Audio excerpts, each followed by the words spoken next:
خوددار school bus حملے میں ایک اور زخمی طالبہ ملائکہ شہید ہو گئیں۔ دہشت گرد حملے میں شہید طلبہ کی تعداد 6 ہو گئی۔ آج صبح زخمی طالب علم حیدر بھی دم توڑ گیا تھا۔ شہداء میں 5 طالبات اور 1 طالب علم شامل ہے۔ بھارت بلوچستان اور کے پی میں دہشت گردوں کے لیے پراکسیز کا استعمال کر رہا ہے۔ معصوموں کے خون کا حساب فتنہ الہندوستان اور ان کے آقاؤں سے لیا جائے گا۔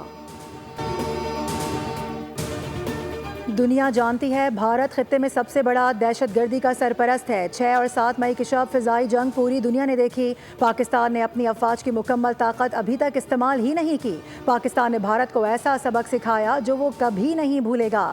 D G I S P R lieutenant general Ahmed Sharif Chaudhry کا الجزیرہ کو interview.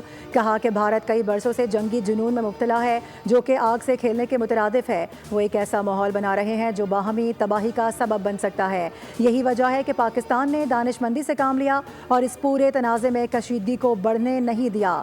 D G I S P R آج اہم پریس کانفرنس کریں گے۔ دوپہر 2:30 بجے ہونے والی پریس کانفرنس میں سیکریٹری داخلہ بھی ہوں گے۔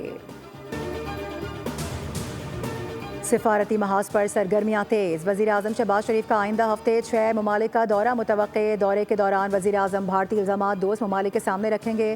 بھارت کا چہرہ دنیا کے سامنے بے نقاب کریں گے۔